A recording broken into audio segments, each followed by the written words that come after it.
उसे आग में झोंक दो।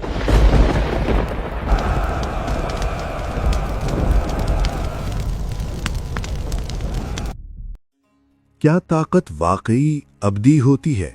क्या तख्त और ताज इंसान को बेनियाज बना देते हैं, या फिर एक लम्हा सब कुछ बदल देने के लिए काफी होता है? ये किस्सा है एक ऐसे बादशाह का जिसके सामने लोग सजदा करते थे, जिसके दरबार में सर झुकते थे और जिसकी जुबान से निकलने वाला हुक्म कानून बन जाता था। बाबिल की सरजमीन पर उसका नाम गूंजता था, नमरूद। वो सिर्फ हुकूमत नहीं करता था, वो खुदाई का दावा करता था। मैं ही जिंदगी देता हूँ और मैं ही मौत देता हूँ। मेरी मर्जी के बगैर कुछ नहीं होता। शहर के बाजार, माबद और बुतखाने, हर जगह एक ही नाम का रोब था। लोग पत्थर के बुतों के सामने झुकते और नमरूद अपने संगे मरमर के तख्त पर बैठकर खुद को रब कहलवाने में फख्र महसूस करता। गुरूर उसके दिल में ऐसे जम चुका था जैसे चट्टान। फिर एक रात, खामोश रात, न जंग का ऐलान, न बगावत की आहट, मगर तकदीर अपना फैसला लिख चुकी थी। रिवायात में आता है कि एक नजूमी ने दरबार में आकर खबर दी, ऐ बादशाह, एक बच्चा पैदा होगा जो तेरे निजाम को चैलेंज करेगा। उसकी आवाज तेरे तख्त की बुनियादें हिला देगी। नमरूद का चेहरा सख्त हो गया। उसे अपनी सल्तनत पर नहीं, अपने गुरूर पर खतरा महसूस हुआ। मैं अपने खिलाफ कोई साया भी बर्दाश्त नहीं करूंगा।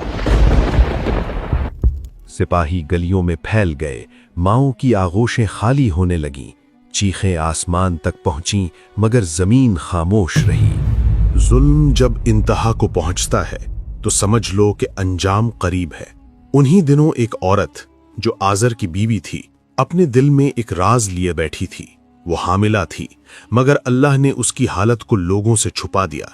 वक्त आया तो वो शहर से दूर एक सुनसान गार की तरफ चली गई। वहां अंधेरे की आगोश में एक नूर ने आंख खोली। हजरत इब्राहीम अलैहिस्सलाम पैदा हुए। ऐ मेरे रब, तू ही इस बच्चे का मुहाफिज है। मैं उसे तेरी आमान में छोड़ती हूँ। रिवायात में जिक्र मिलता है कि अल्लाह ने उस नन्हे बच्चे के लिए गैर मामूली हिफाजत का इंतजाम फरमाया। बाहर जुल्म की आंधी चल रही थी और अंदर एक पैगाम्बर तैयार हो रहा था। वक्त गुजरा। जब हजरत इब्राहीम अलैहिस्सलाम जवान हुए तो उन्होंने आसमान की तरफ देखा। सितारे, चांद, सूरज, सबको गौर से देखा। मैं डूब जाने वालों को रब नहीं मान सकता। मेरा रब वो है जो हमेशा कायम रहे। ये तलाश, ये गौर व फिक्र कुरान में बयान हुआ है कि अल्लाह ने उन्हें आसमानों और जमीन की निशानियां दिखाईं ताकि यकीन कामिल हो जाए। लेकिन असल इम्तिहान तो अभी बाकी था। हजरत इब्राहीम अलैहिस्सलाम ने अपनी कौम से सवाल किया, ये बुत जिन्हें तुम खुद तराशते हो, ये तुम्हारी फरियाद कैसे सुन सकते हैं? क्या तुम अकल इस्तेमाल नहीं करते? हम अपने बाप दादा की राह छोड़ नहीं सकते। हक अक्सर तन्हा होता है और बातिल हमेशा हुजूम में। एक दिन जब कौम मेले में गई, हजरत इब्राहीम बुतखाने में दाखिल हुए। उन्होंने बुतों के सामने रखा हुआ खाना देखा। खाते क्यों नहीं? बोलते क्यों नहीं? फिर उन्होंने तमाम बुत तोड़ दिए सिवाय एक बड़े बुत के। कुल्हाड़ी उसके कंधे पर रख दी। जब लोग वापस आए तो कोहराम मच गया। हमारे माबूदों के साथ ये किसने किया? शायद इस बड़े बुत ने किया हो। उससे पूछ लो अगर ये बोल सकता है। चंद लम्हों के लिए सब खामोश हो गए, फिर खुद ही कहने लगे, तुम जानते हो ये बोल नहीं सकते। तो फिर उनकी इबादत क्यों करते हो जो ना फायदा दे सकते हैं ना नुकसान? ये दलील नमरूद के दरबार तक पहुंची। हजरत इब्राहीम को पेश किया गया।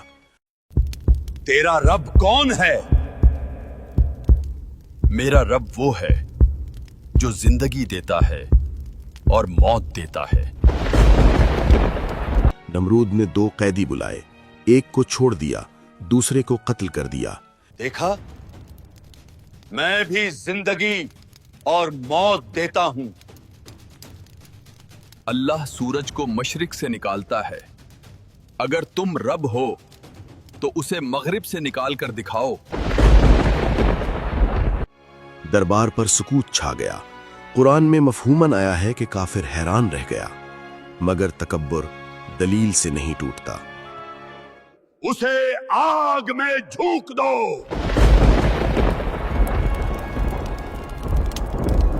एक अजीम आग तैयार की गई। शोले आसमान से बातें कर रहे थे। हजरत इब्राहीम को मंजनीक के जरिए उसमें फेंका गया। उसी लम्हे अल्लाह का हुक्म हुआ, ए आग ठंडी और सलामती वाली हो जा इब्राहीम पर। शोले बाग बन गए, रस्सियां जल गईं, मगर जिस्म महफूज रहा। ये मोजज़ा देखकर बहुत से दिल कांप उठे, मगर नमरूद का गुरूर बाकी रहा। वक्त गुजरा, फिर एक दिन अल्लाह ने एक मामूली सी मखलूक को जरिया बनाया। रिवायात में आता है कि मच्छरों का लश्कर आया। नमरूद की फौज बेबस हो गई। एक मच्छर उसके सर में दाखिल हो गया। वही बादशाह जो खुदाई का दावा करता था, सर पकड़कर चीखता रहा, मुझे बचाओ, ये दर्द, ये अजाब। कहा जाता है कि वो अपने सर पर ज़रबें लगवाता ताकि सुकून मिले। आखिरकार वही मच्छर उसके अंजाम का सबब बना। सोचिए, जिसने खुद को रब कहा वो एक मामूली मखलूक से हार गया। क्या ये इत्तेफाक था या कुदरत का पैगाम? ये किस्सा हमें बताता है कि इंसान को गुरूर अंधा कर देता है। ताकत वक्ती है, हुकूमत आर्जी है, असल बादशाही सिर्फ अल्लाह की है। आज सवाल ये नहीं कि नमरूद कहाँ गया, सवाल ये है कि हमारे दिलों में कहीं तकब्बुर तो नहीं? क्या हम भी अपनी कामयाबियों को अपना कमाल समझते हैं? अल्लाह हमें गुरूर से बचाए और हक को पहचानने वाला दिल अता फरमाए।